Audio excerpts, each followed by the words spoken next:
Hey everybody, I'm Greg Kleist. I'm the host to the Road to Your Family History YouTube channel. Thanks for joining me. Hey, today we're going to continue talking about interviewing relatives for family history.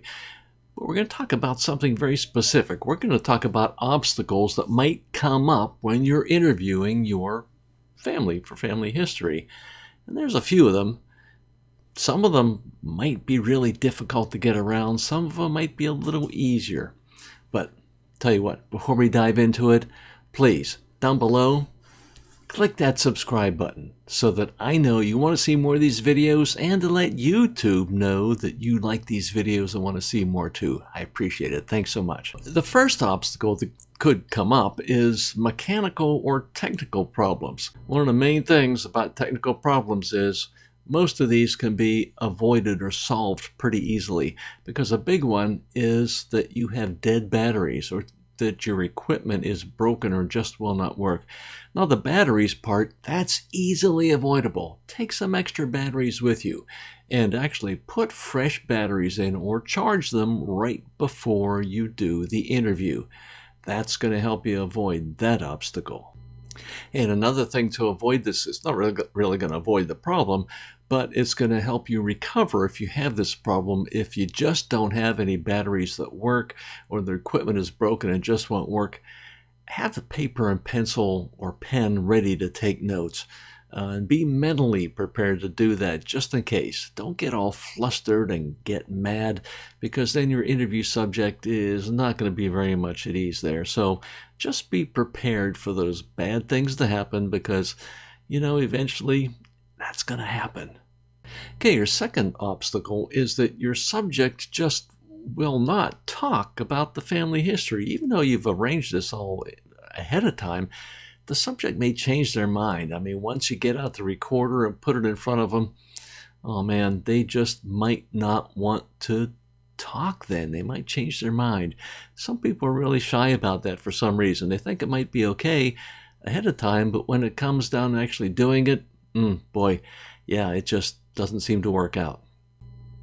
Now, maybe you didn't do your prep work, or maybe this is just a spur-of-the-moment interview. Sometimes that happens where you just didn't have an opportunity to set it up ahead of time, and the opportunity comes up, so you ask them if they want to do this, and, well, they say, well, okay. But then once you start asking questions or you bring out that digital recorder, well, then sometimes they just don't want to cooperate for some reason. Now, what are some other reasons they might not want to talk with you about the family history? Well, there's a couple.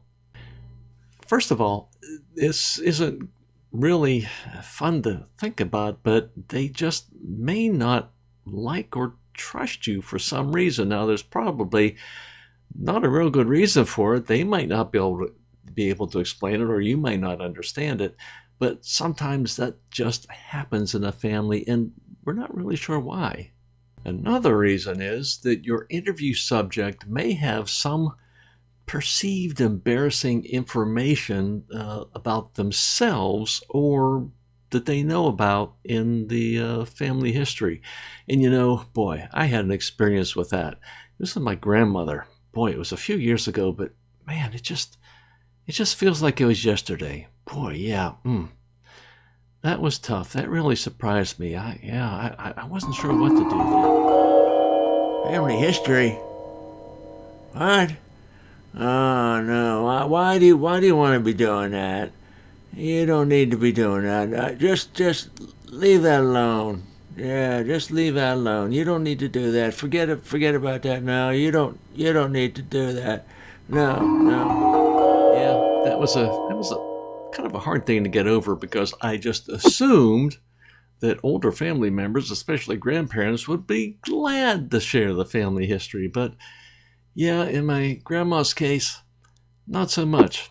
And I didn't find out till many years later, actually, why Grandma didn't want to talk. I mean, I knew that her parents came over from Poland, of course, several years ago, and that her parents forbade any of the children from speaking Polish or even telling people that their parents were from Poland.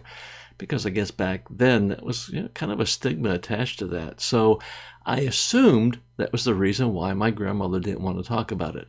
But like I said, several years later, I found out the real reason that Grandma didn't want to talk. Yeah, the reason was Grandma was pregnant before she got married to Grandpa. Now, you got to remember, this was back in the 1920s, and she was from a good Catholic family, so that was just one of the worst things you could think of that could happen to someone at that time. So they moved a couple counties over from the Pittsburgh area. They had the baby there.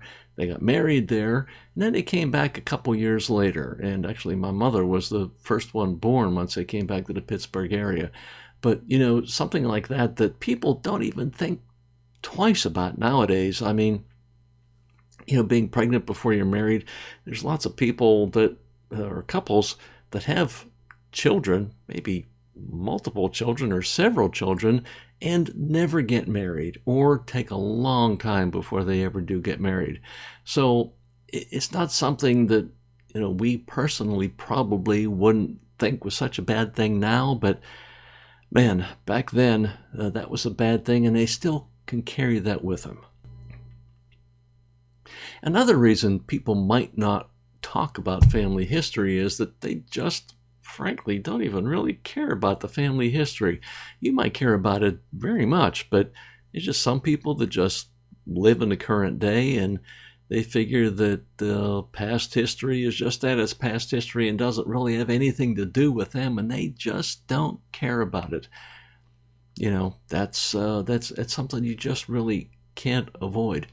But a solution to these problems about people not talking about the family history, one of them could be to just repeat how interested you are to hear their information, because there may not be very many people that really want to hear about the family history.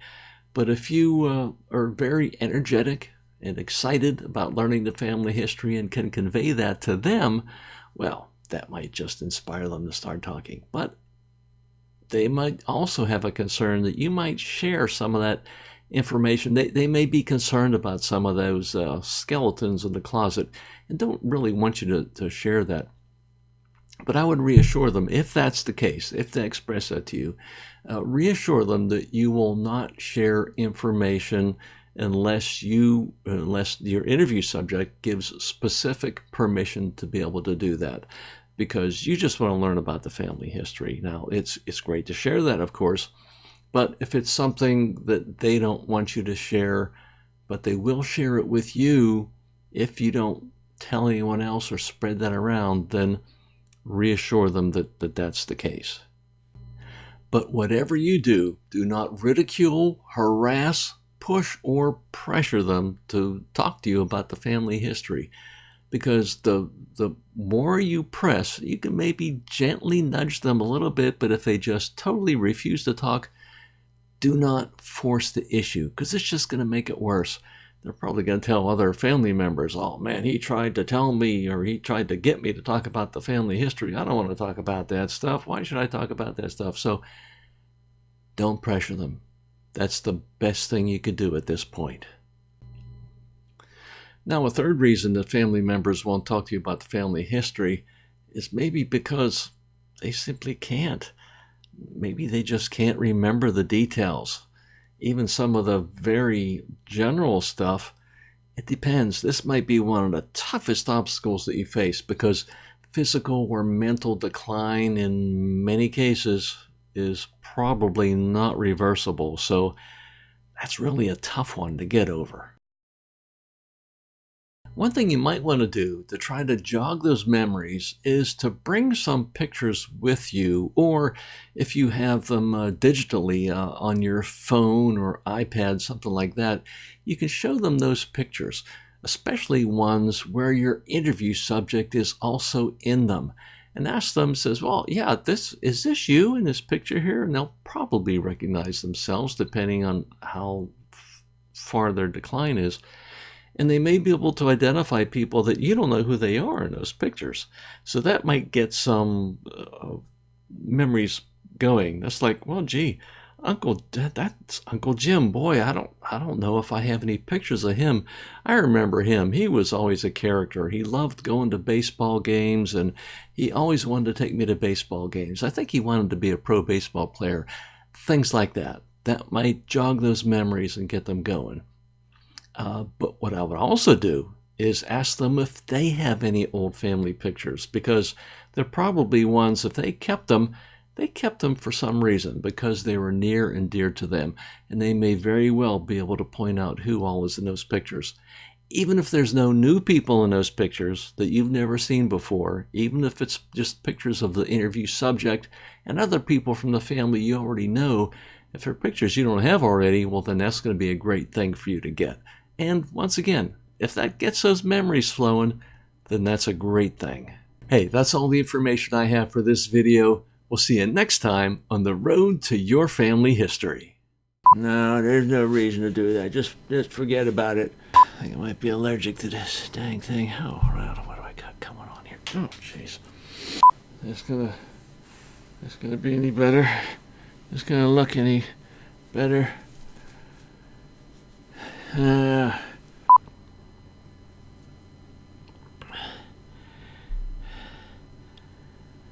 don't know. I lost another curler over here. Okay, try it again.